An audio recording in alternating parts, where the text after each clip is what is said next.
You've probably been missing me, everybody. So, this Norwegian is here to guide you through Romeo and Juliet. There's nothing in there. Okay. So, step one, if you want to read along, which is what I will be doing, then we can go to the Google and search for No Fear Shakespeare, Rome and Jules. And we can click any of these things, really. I'm going to go into this one. And here, it already tells us that we are past the prologue because I acted it out. It was a little painful, but I did it. And it is written in the iambic pentameter, like we talked about. Hey, it glows. I didn't know I was going to do that. And so there's only 14 lines. It's called the Shakespearean sonnet. And it's iambic pentameter because a pent is 5, right? And we have 5 meters, which are pairs of syllables. Can I do this? So it sounds like ba-dump, ba-dump, ba-dump, ba-dump, ba-dump throughout the whole entire play, unless somebody without education is speaking. And so Shakespeare is one clever stud.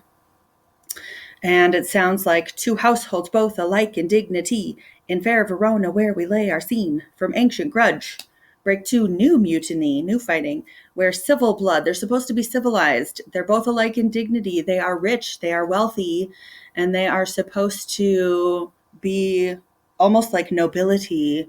And yet their civil hands get unclean with blood.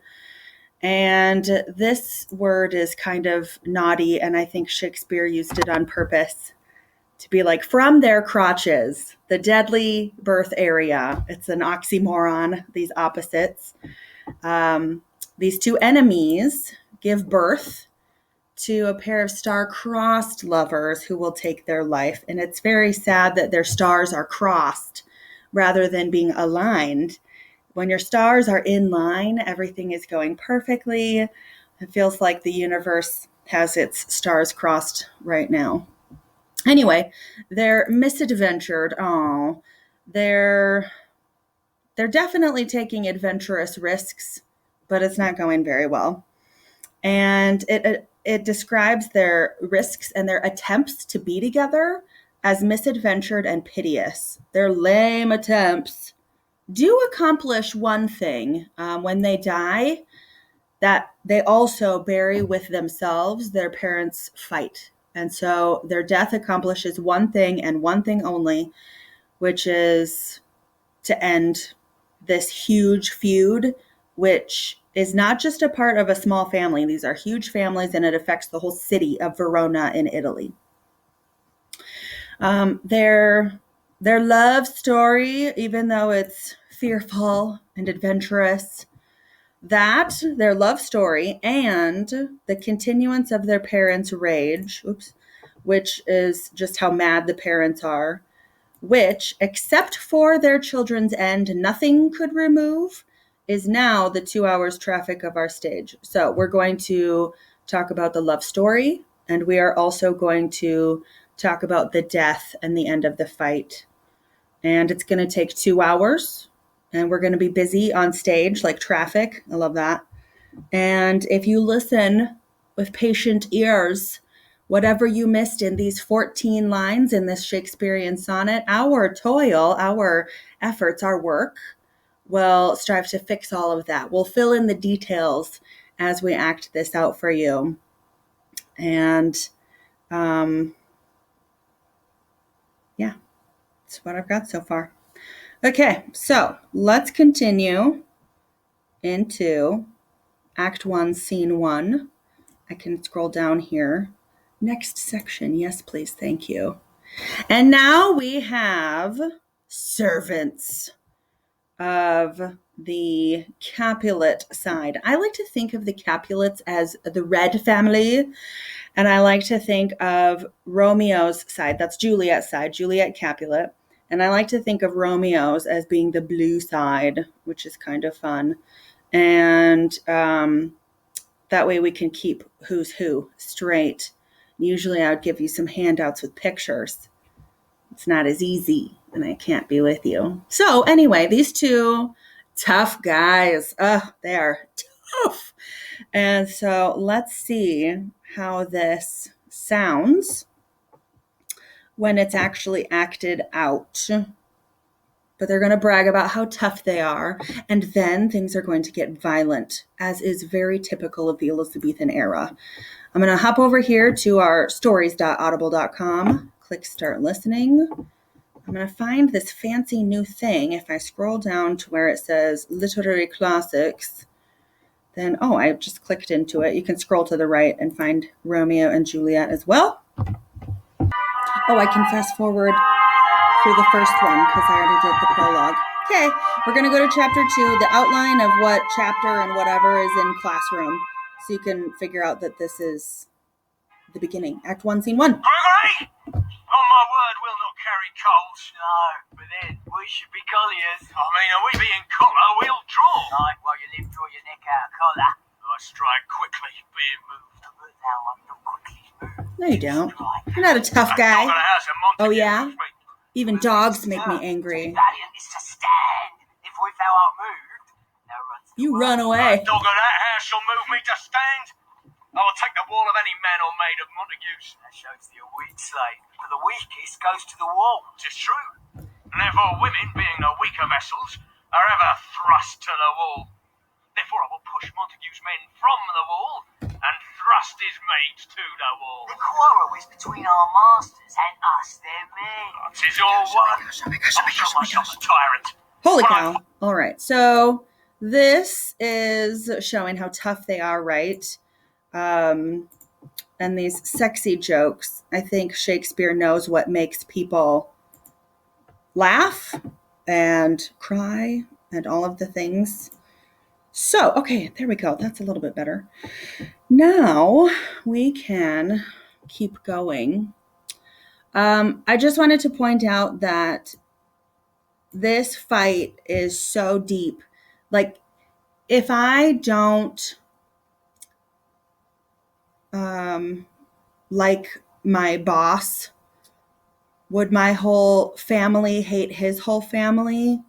Not necessarily. That's like a stupid thing. It's personal, right? But these people, it's like the dads hate each other, the mothers hate each other, even their servants hate the other servants on the other side. So now we can see that they're going to get in a fight. And we can see how tough they are, that they're going to make sex jokes. The thing that you need to know about reading in the No Fear version is that we can hover over the blue words and it will explain what things mean. So he's going to get tough. This is the awkward part that I was going to force you to act out in class. Now we can't. Okay, so ready, set, play.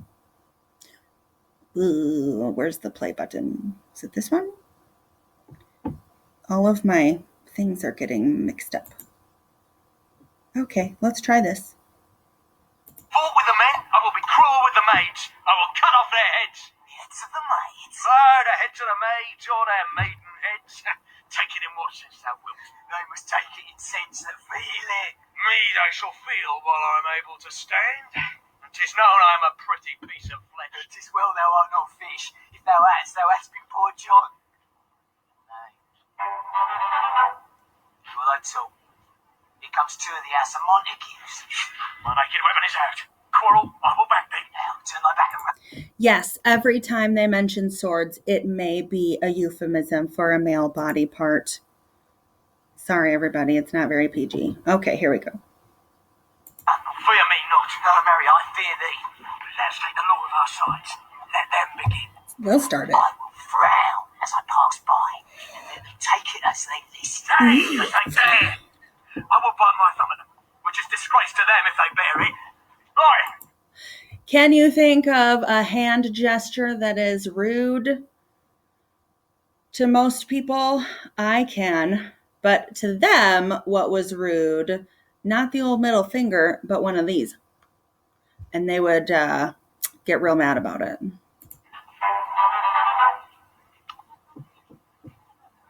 bite your thumb at us, sir? I do bite my thumb, sir.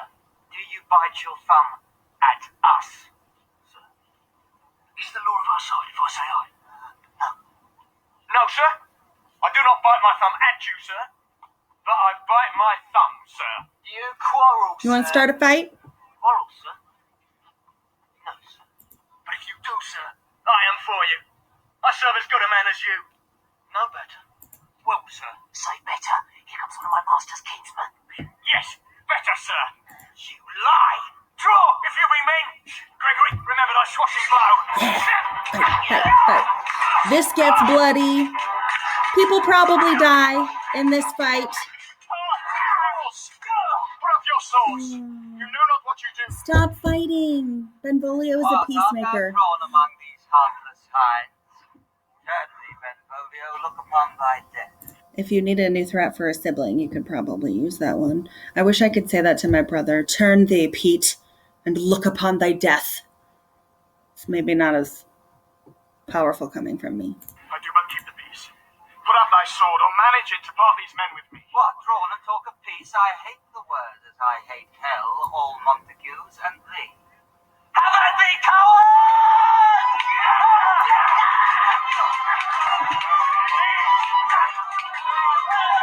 Remember, there were no police, so we have the citizens of the watch. Crutch. Why call you for a sword? My sword, I say, old Montague is coming. Flourishes his blade in spite of me. Oh, blood, Capulet! Oh, be not, let me go! Thou shalt not stir one foot to seek a foe.